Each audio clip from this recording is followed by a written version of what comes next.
everybody. It is Monday, April 13th, and that means it's time for another episode of Chatting with Agnes and Cecilia.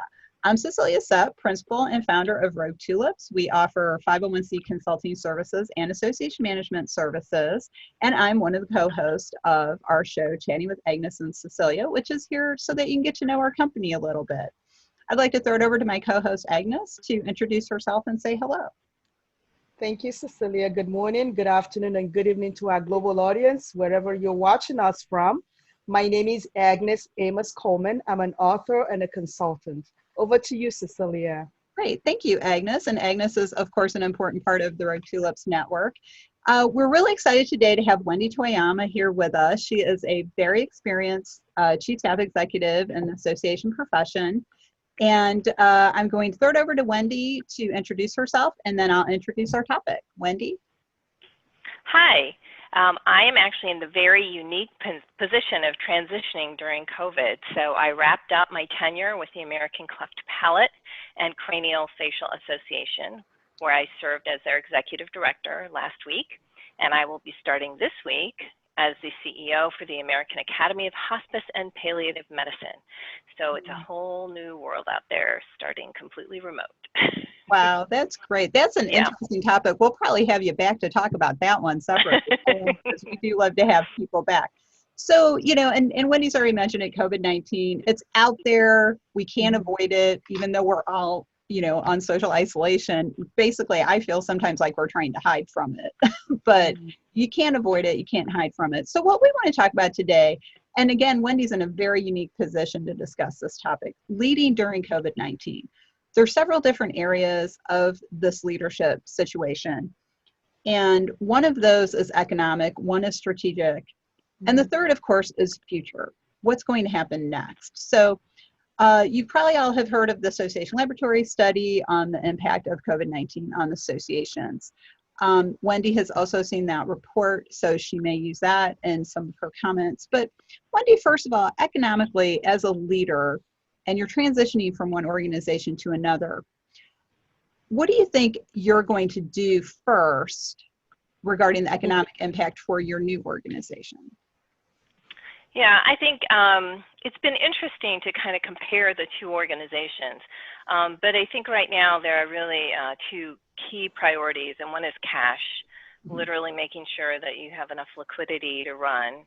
And the other is really your reserves and reserve policies, because according to the study that you mentioned earlier, quite a few associations, I have the percentage here, believe they're going to be able to tap into reserves, or will need to tap into reserves to run the organization. So I know I have a meeting on my very first day to review all the finances. I've been getting updates from my new organization, and we've had pretty good news in terms of the meeting is a larger meeting than what I'm used to, so involves multiple properties.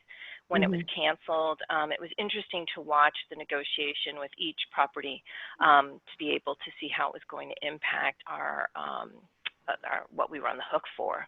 And that has been fairly successful, which has been a relief. But yeah, so looking at cash and reserves, I think, will be key. Well, here's an interesting question that's come up a lot about having to cancel or move to virtual or just delay in-person meetings. Yeah. Did your organization have cancellation insurance? We did not, and actually I felt very relieved when I read the study that said the percentage that didn't. It was fairly large. I want to say it was over 50% didn't, and a lot of small organizations don't. At ACPA, we have one meeting a year, and when I came on board, we were really working on building fiscal stability and even the low cost, you know, $3,000 to $5,000. Which is what I understand it would be. It was a lot for us at that time. I know the ACPA is going to look at it for the future, but I also heard from many listservs that even if you had it, it wouldn't necessarily have helped you with the pandemic. You know, so we did not have it. And actually, in our situation, and I think this happens with so many things, we waited before we decided to cancel, and in that intervening period, the state where we were holding it closed down large meetings. And I think we're seeing this second wave of associations now that are trying to decide what to do with their meetings in June, July, August, September through the end of the year.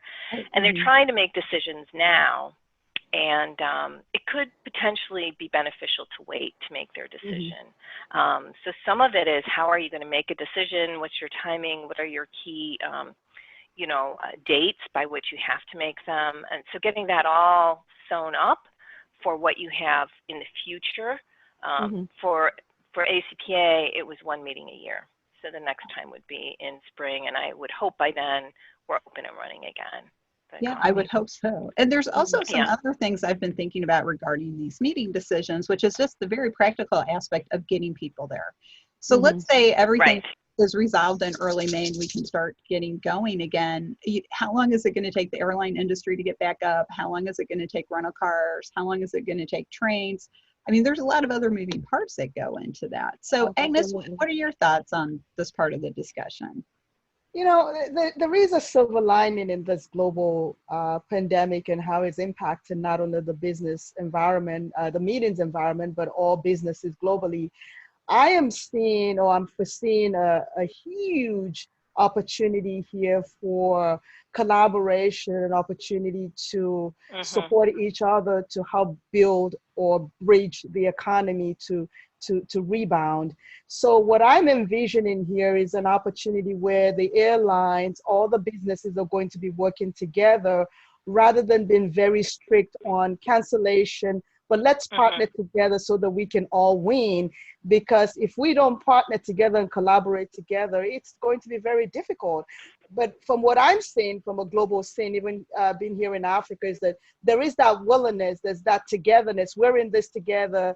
Let's help make things work together so that we can rebound globally, not just one person, not just one association, but a global perspective to this. So that's the silver lining that I see here in this issue. Yeah, that's a lot. That's a really good point, Agnes. There are some silver linings in this situation. And I know there's a lot of doom and gloom out there, but there's some other things like the wonderful impact it's having on air quality because there's so few cars on the road right now. So there are some other things like that as well that actually support some associations' missions, especially environmental associations. So Wendy, how will you do strategy differently now in the wake of COVID-19, if at all? Yeah, I mean, that's a great question, and I think you can answer that on so many different levels.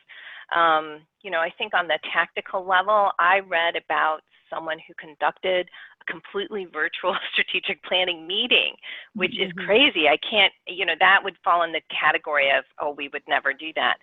So I think one thing is how we think about strategic planning could completely pivot.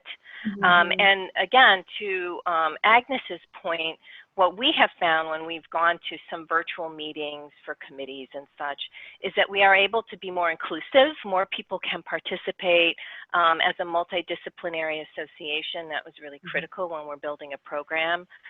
So, potentially our planning process could change and open up the door for more voices being at the table, which I think could be very powerful. I think another thing is if you're an association that does not have a good diversity of revenue streams, I think you're going to see a lot more strategies in strategic plans around that.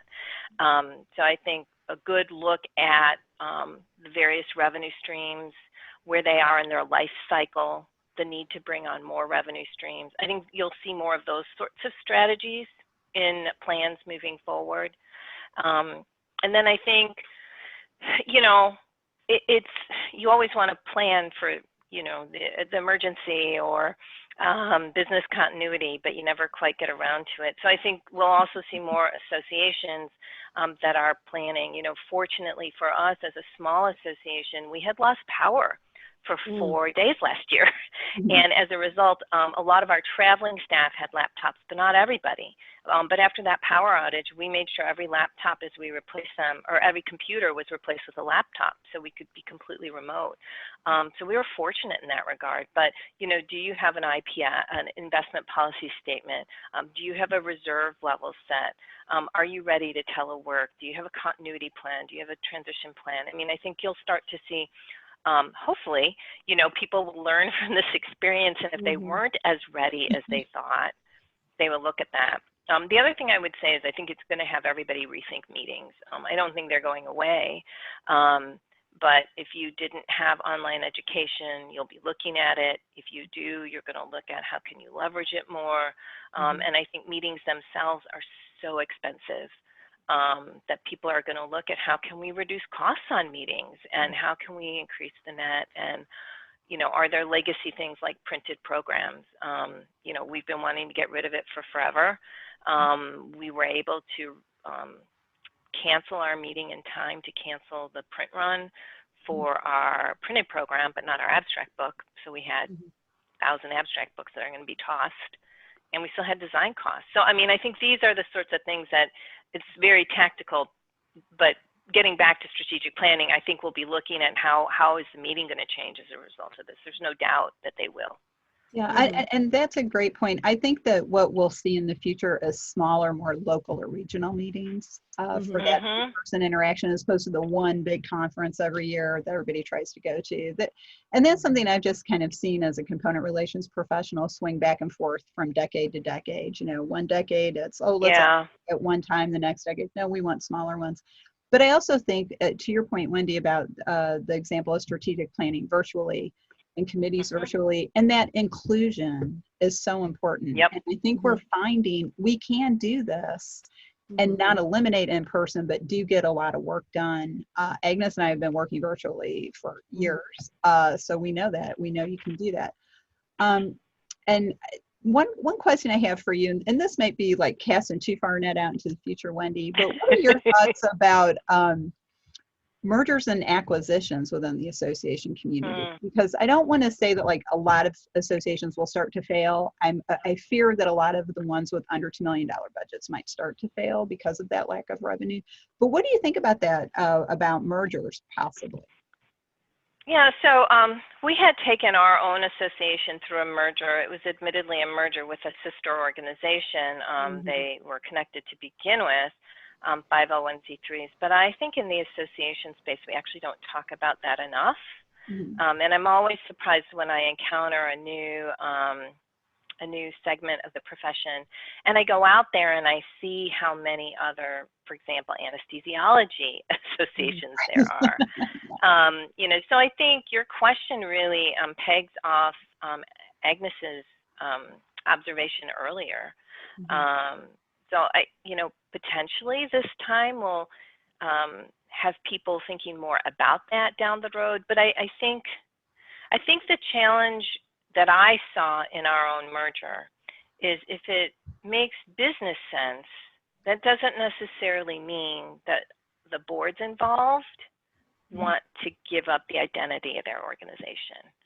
So there's a really strong governance piece there with the boards that I think is one of the barriers to mergers in this space, because we're different, right? And we're special, and we don't want to merge. So I don't think it's something we do particularly well, sort of like sunsetting programs. Right. You know, but maybe I've had a supervisor who said, don't waste a good crisis. So, you know, maybe this is a crisis that will prompt more of that sort of discussion. It's a great question, though. Yeah, and it's something I agree, because when I was CEO at ACHCA, that's post-acute care and long-term care, focusing on older people. But a lot of people need rehab and things like that. But the point being, there's so many of them. And I noticed that there's like one for nursing home administrators, one for nurses, one for doctors, you know.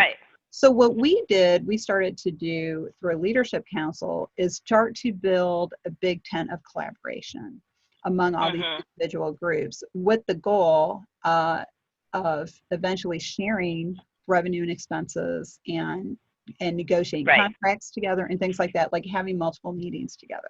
And that's something people talk about but tend not to do. And I think, Wendy, because it's our identity, it's our meeting, we have our own history and culture and personality. And that's wonderful, but that doesn't mean you can't, you know, share some resources. So believe it or not, we're actually coming up on our 2-minute warning. So I want to throw it over to Agnes for any closing thoughts from Agnes, and then Wendy, hear what you might want to want people to take away from this conversation today? You know, what I'm envisioning is that we're not going to see business as usual after this is all over and done with. It's going to be innovation, whether we like it or not. We're going to be innovating in how we work, how we think, how we approach things, and how we even work with each other as human beings, and how we do business together. So again, I go back to that silver lining is always that even in the case of chaos, that we're definitely going to see a shift. And I am envisioning an excellent shift that's going to make all of us better people, better workers, better employers, and better employees. So that's my take on this. Great. Thank you, Agnes. Yeah. And Wendy, what would you like people to take away? Yeah, I think that for me, as an executive director at a small association, I know my mind immediately went to the finances. And I was a little bit ashamed when I attended a webinar that had some real heavy hitters on it. It had the National Realtors Association, insurance, anesthesiology, and it was talking about strategic direction. And the question was, what do you need to be focusing on now? And the answer was member value. And I thought of, I come up through the membership side. And so my takeaway here is that during a time of crisis, I think this is an opportunity for associations to really shine and provide value to their members. I've spent most of my association career in medical associations. This is going to be a huge ground change for medical associations. We are seeing our members being stressed by what they have to do to change and respond. We are seeing institutions completely change how they're going to support members' involvement in associations. So we have to be there to hold their hand, win their hearts and their minds, and provide that value. And I think it's easy to lose sight of it when you're thinking about, do I have enough cash to pay the staff? Do I have, do I have to take a board action to get money out of investments? But I think if you focus on what can we be doing for our members to provide value during this time, you'll come through the other side with them being with you. So that would be my parting thought. That's a great closing thought, Wendy. And I hope that we also all learned from this that member values should be first and foremost on our mind all the time, no matter how are, because that is what brings them back. That's what keeps them. It is. Thank you so much for being here today. If people want to contact, well, we're definitely having you back, because I'd love to hear what is it like to transition during an epidemic. Oh yeah, well, I'll let you know. Topic, so. But Wendy, if people want to get in touch with you, follow up on some of your comments, what's the best? Sure. I'm on LinkedIn, so you can find me there. I'm a couple-day checker on LinkedIn. So my new email address is wtoyama, that's Toyam as in Mary, at aahpm.org. And you're free to email me there as well. Great. So, thanks, Wendy. Thanks, Agnes and Cecilia. Thank you to Agnes, my co-host and friend and colleague. And thank you all for watching today. Share a comment about today's episode, and don't forget to subscribe so you don't miss a future episode. We're getting ready to go rogue here, but we want to thank you all again. And remember what Agnes and I always say, take a few minutes and talk to somebody. You might learn something. Yeah. So if you want to know more about Rogue Tulips, you can find us at roguetulips.com. So until next time, everyone, thank you. Thank you. Bye-bye. Thanks. Bye.